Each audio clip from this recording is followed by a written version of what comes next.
What's going on, guys? Bob Buskirk here at ThinkComputers, and today we're taking a look at a new motherboard from ASUS. It is their Republic of Gamers Maximus 6-gene motherboard, and this is their Micro-ATX gaming board. So let's just go ahead and check it out.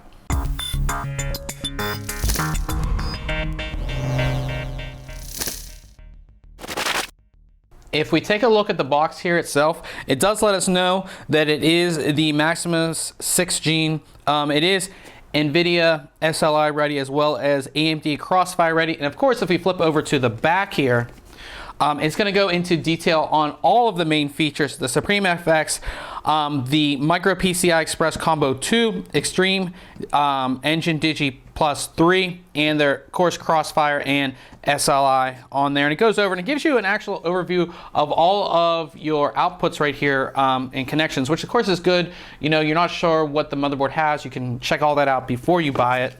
And I believe it also opens up here. So if we open this up, it's going to go over a lot of the technologies that are on here in detail again. So if you are at the store, you can, open this flap up and get all of the information that you need right on the motherboard here before you buy it. But I know you guys just want me to jump inside here. So let's go ahead and set this down and see what we have. And one thing that's cool is they do have the motherboard up here up top, but it's all open so you can actually really see it. So we'll get the motherboard out of the way and take a look at that second, of course, so we can get this out of here.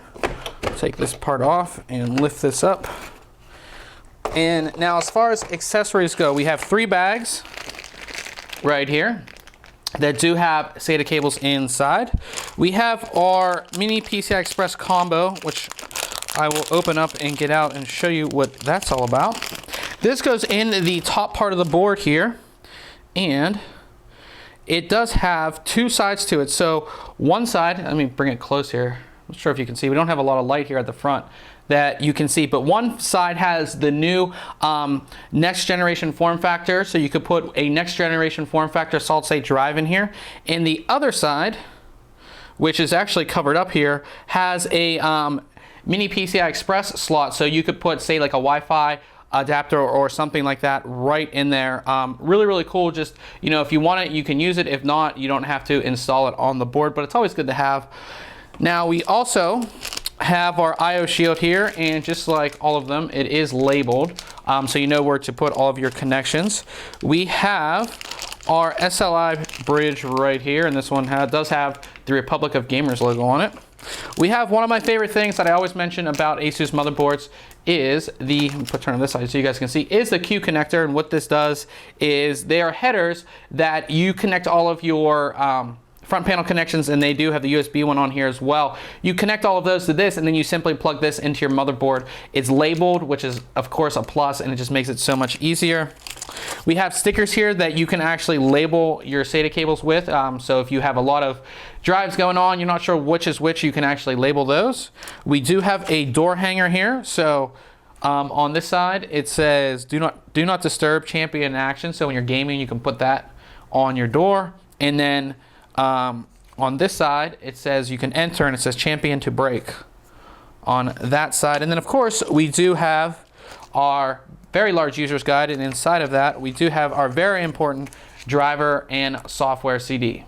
If we take a first look at the board here, we can see it is a smaller board. This is a Micro-ATX motherboard. Now, if you're looking for something even smaller, ASUS does offer a Republic of Gamers Micro, or Mini ITX rather, motherboard if you're looking for something even smaller. But this is really good. You can still do a dual GPU setup on this, perfect for, a small gaming rig or a LAN rig or something like that. But because it's a Republic of Gamers motherboard, you are going to have the black and red color design. So you have an all black PCB, and then you have red accents throughout. You have them on your PCI Express slots, your memory slots, your USB 3.0 header, and your SATA connectors. Starting at the CPU socket, this motherboard does support Intel's 4th generation Haswell processors.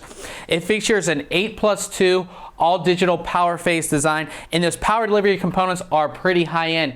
You have black wing chokes, NEXFET MOSFETs, and all black metallic capacitors there. What that's going to do is those are rated for higher voltages, which means you're going to have better power delivery and more stable overclocking. Now, those power delivery components are cooled by these two very large black heat sinks, and the heat sinks are actually connected by a large heat pipe.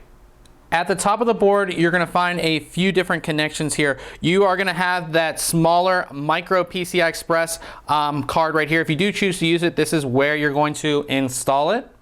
Moving along, you do have your 8-pin CPU power connector, and then you have your fan connectors for your CPU cooler. You have a CPU optional fan and your normal CPU fan connector. What's great is that you can control the two fans independently here if you go ahead and choose to.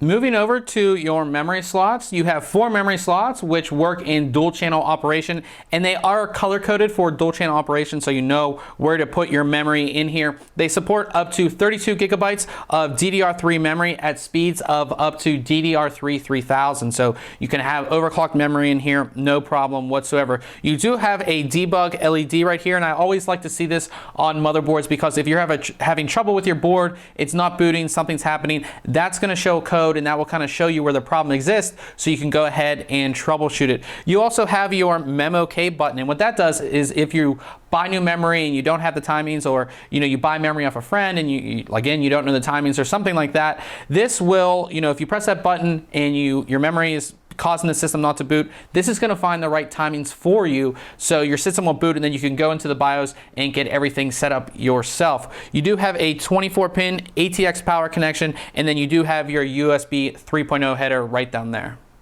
There are a total of 8 SATA 6GB ports here. Now, the first 6 are controlled by the Z87 chipset, and then the last 2 right here are controlled by the AS Media controller. And one thing to note, that SATA port number 5 is disabled when you have the mini PCI Express combo slot in use, and it lets you know that with that sticker that's right there on the top. All along the bottom of the board is where you're going to find the rest of your connections as well as buttons here. Now, starting on this side, we do have our front panel connections. So remember, you can use that Q connector to easily connect everything. You have another 4-pin fan connection. You have a direct key button, and what that does is if you press that, you're instantly going to go into the BIOS. If you're troubleshooting or something, you can instantly hit that and go right into your BIOS without having to hold down the delete button and all of that. You have a USB 2.0 header. You have your ROG extension header. Now, what this is actually used for is ROG makes an accessory that you can use to tune this motherboard. It does not come with this motherboard. It only comes with the extreme version in the ROG series, but you can also buy that accessory separately. You have the power and reset buttons, which I love to see on motherboards. Again, if you're using this in a test bench or something like that, having power and reset buttons is, of course, just a good thing to have. And then you do have your HD audio right down here. Talking about audio, one thing that we can see right down here is a Supreme FX audio chip. And this is a discrete audio chip that ASUS has put on this motherboard that's going to give you 8-channel HD audio that rivals a lot of discrete sound cards. And what they actually have done to eliminate interference, they do have an EMI shield actually on top of the chip, and they also have separated the chip from the rest of the board. It's very hard to see in the video, but you can kind of see this line that goes around the audio components, and that will make for less interference. And that line, actually, what's really cool is it actually lights up red when you have the system turned on, which again is just another really cool feature of this board. As far as expansion slots go, you have 1, 2 PCI Express 3.0 X16 slots, and then you have a single PCI Express X4 slot. Now, if you have a single graphics card installed, it is going to run at X16 speeds. If you have 2 cards installed, they will be running at X8 speeds. Now, this motherboard does support quad GPU technology, so if you have 2 dual GPU cards, they will be able to run on this motherboard. And you also have another 4-pin fan connector right here, which of course can be used for your exhaust fan on your case. Looking at the connections and buttons on the back of the motherboard, you have your ROG Connect button right here at the bottom. Of course, we're going to go into that technology in the full review. You have your BIOS flashback button right there. You have 4 USB 2.0 ports. You have 4, 5, and 6 USB 3.0 ports. You have HDMI, optical audio, gigabit Ethernet, and then you have your 8-channel audio. So this wraps up things for our quick unboxing and overview of ASUS's Republic of Gamers Maximus 6-Gene motherboard. Now make sure you check back very soon on ThinkComputers.org as we'll have our full written review. And remember guys, if you like our videos, why don't you subscribe? Catch you guys later.